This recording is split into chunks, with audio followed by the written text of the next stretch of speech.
Ready for part 2? Then lean back, get comfortable, and let's uncover the secret of the Wormwood Hill together.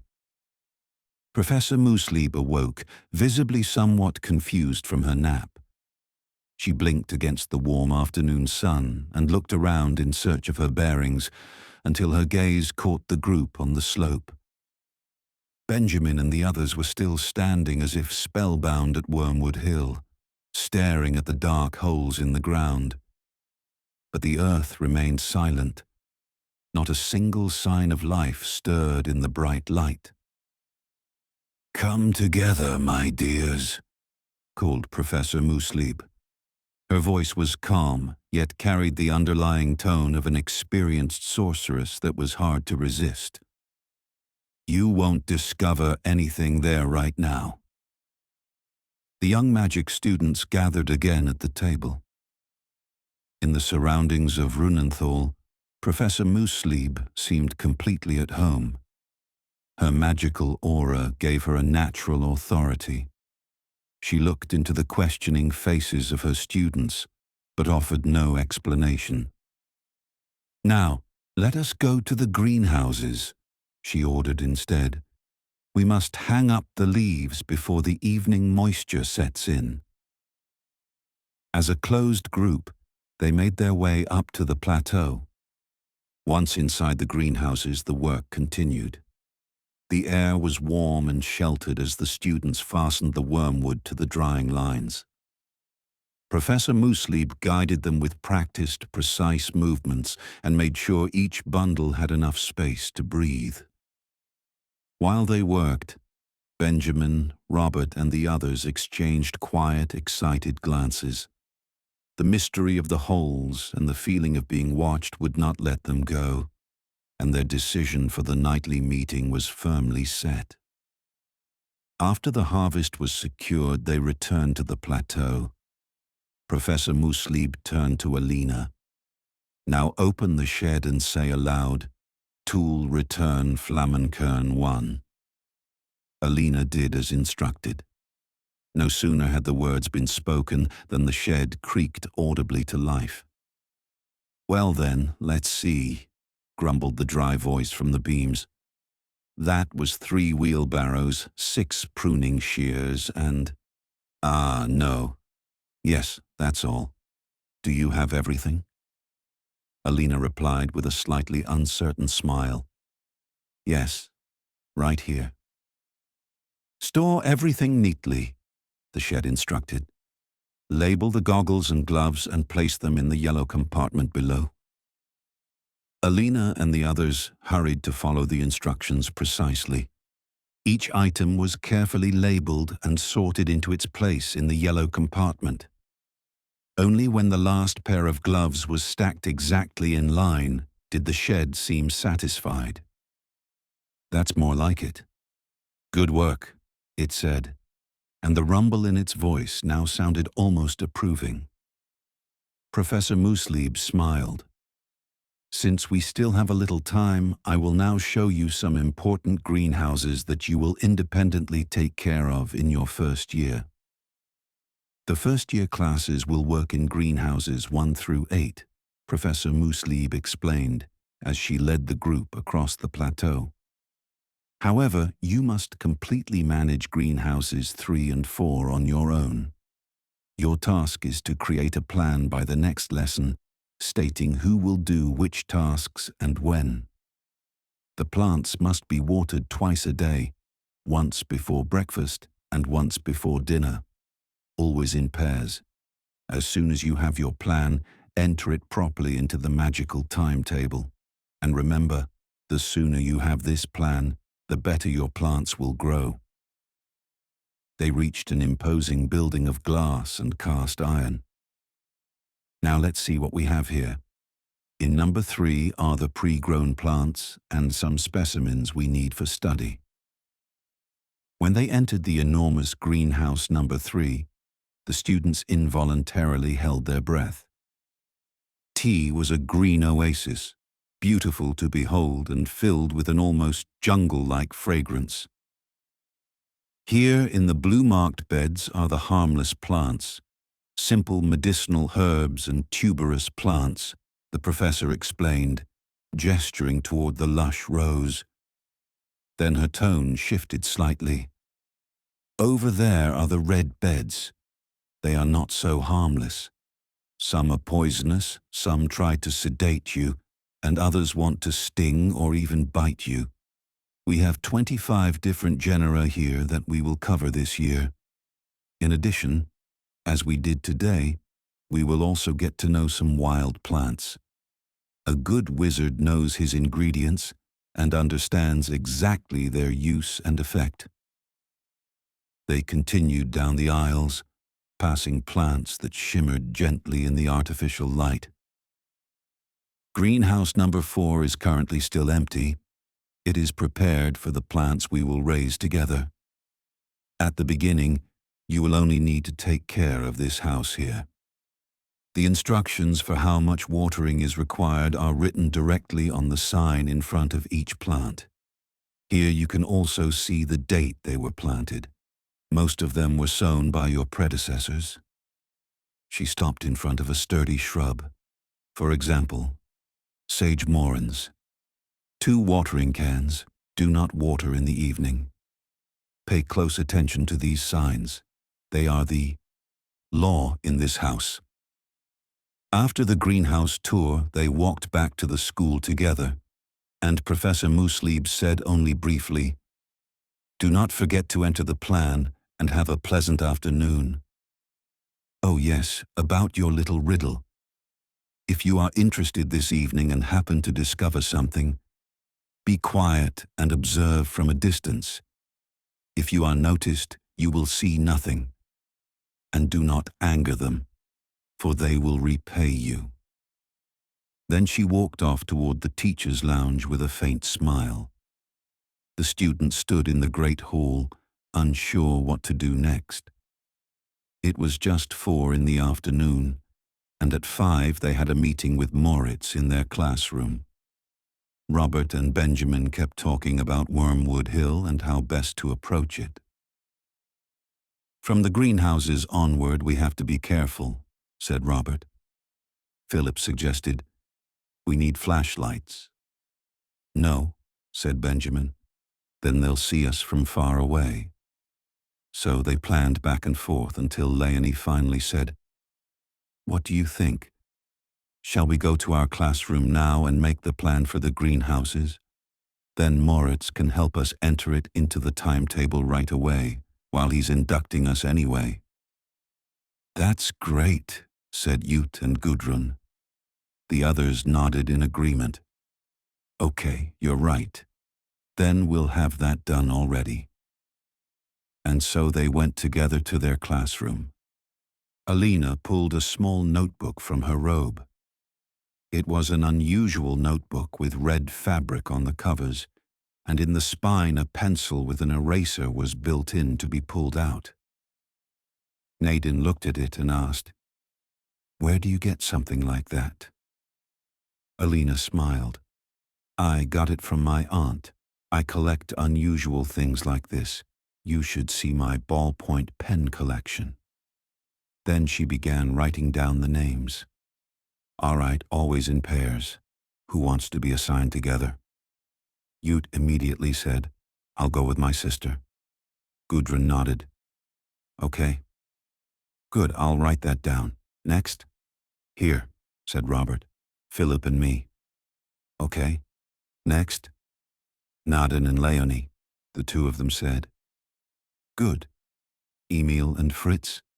Both nodded. "That leaves Benjamin and me. Is that okay with you, Benjamin?" "Sure, that's fine." "So, one more question. Who starts tomorrow?" No one raised a hand. Alina grinned. "Okay then. Rock, paper, scissors." "That's fair," said Leonie. So they played, and the first to drop out were Fritz and Emil. "Well then," said Emil, "at least we'll get it over with." They continued playing for the remaining days until the order was finally set.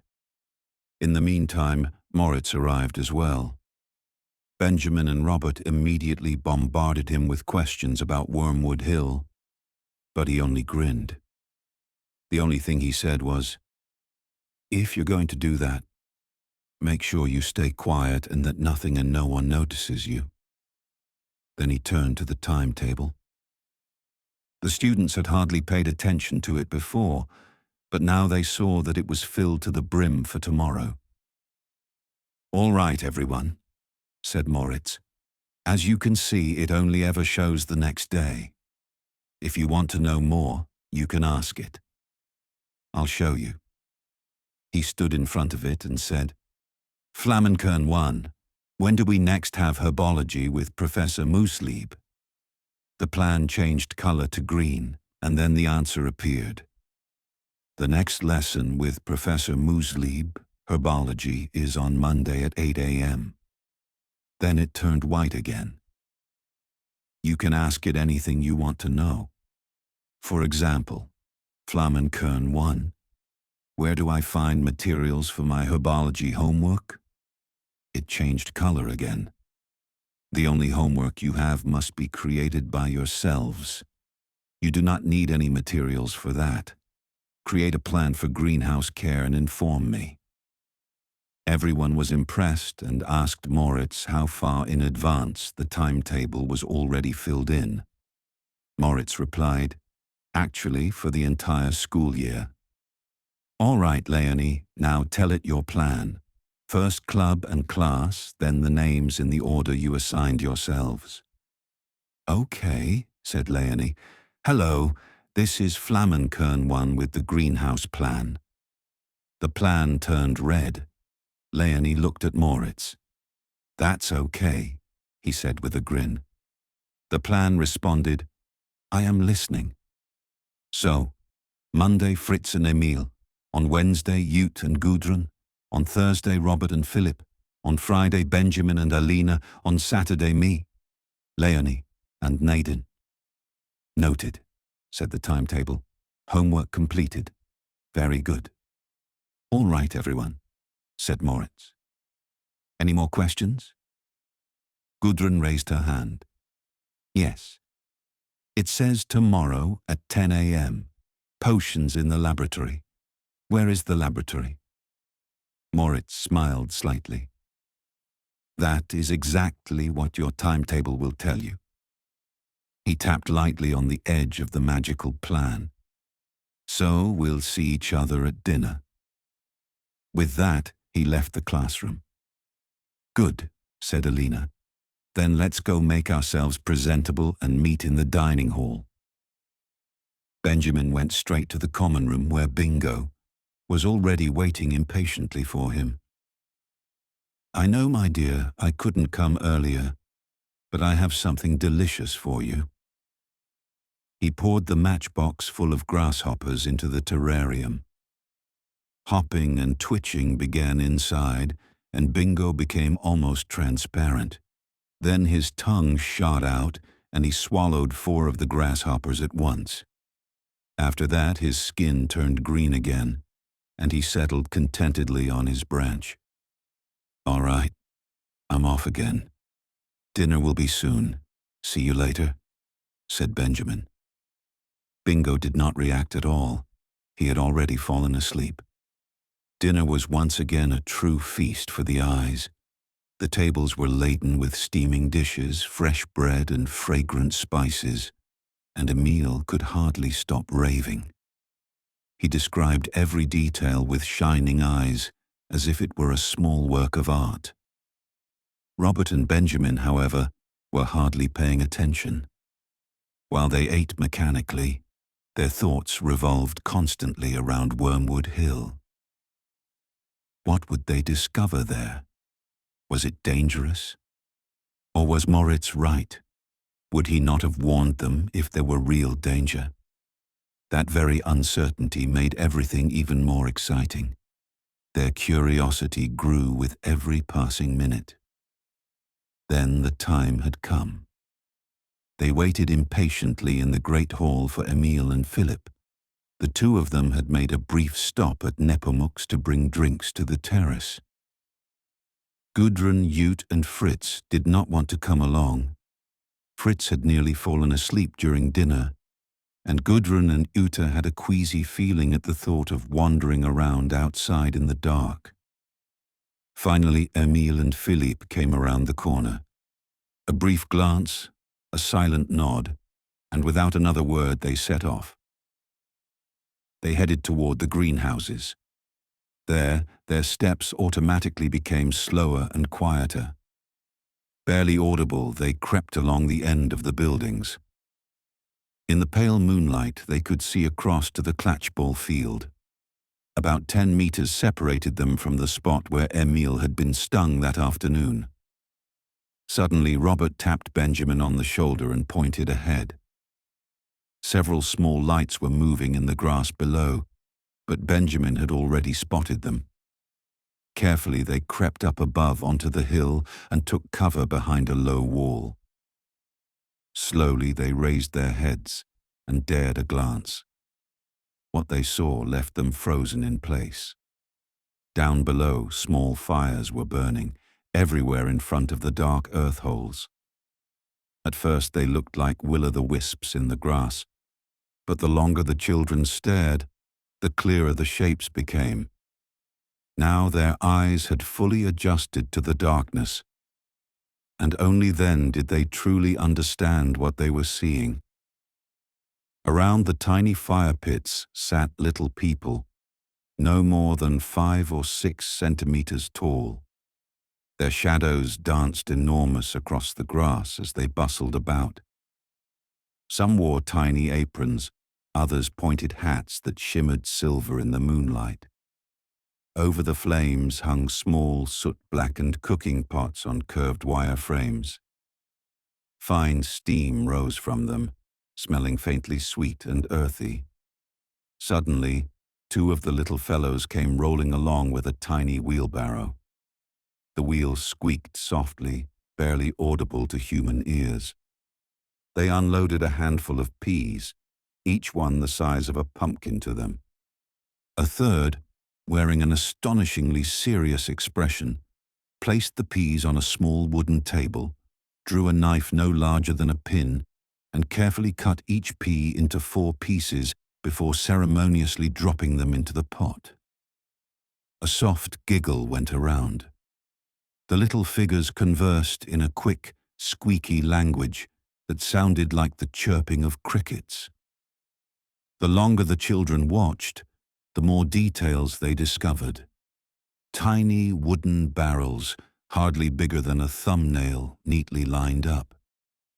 Some of the little beings tapped a golden liquid from them and drank from minuscule clay mugs.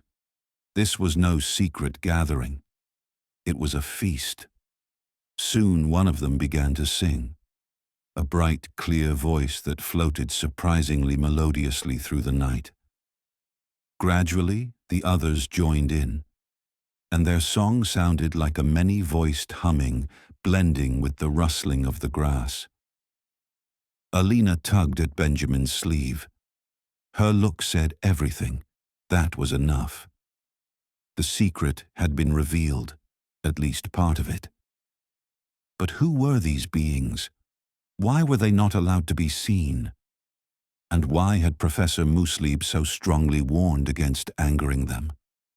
The group withdrew just as quietly as they had come, step by step, holding their breath, until the lights grew smaller and finally glimmered like tiny stars in the grass.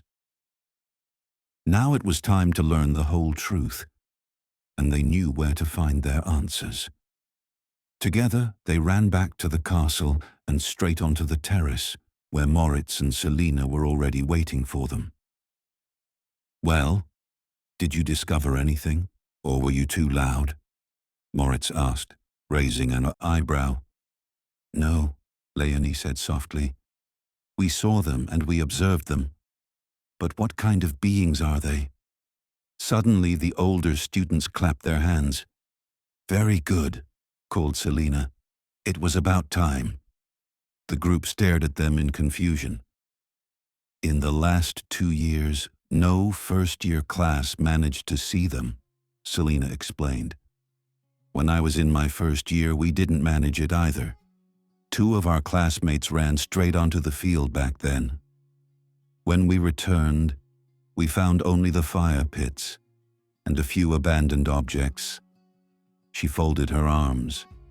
For that, we were teased in herbology for 2 months. Once, all the plants we had planted were torn out. Then tools kept disappearing, and we got into trouble with our tool shed. The shadow gnomes, Moritz said quietly. One should not disturb them. They forget nothing. Selina nodded seriously. I can only confirm that. For a moment there was silence. So leave them alone, Moritz continued. And next year, enjoy watching the new first years try to uncover the secret. He clapped his hands once. All right, time for bed. Tomorrow you have Magister Dunkelstein, and you'll need to be awake. Good night, said Selina with a mysterious smile. Above the castle the stars sparkled, and far below at Wormwood Hill, one last tiny fire still glowed in the darkness. That's it for today, but we'll continue very soon, I promise. Take care and see you next time.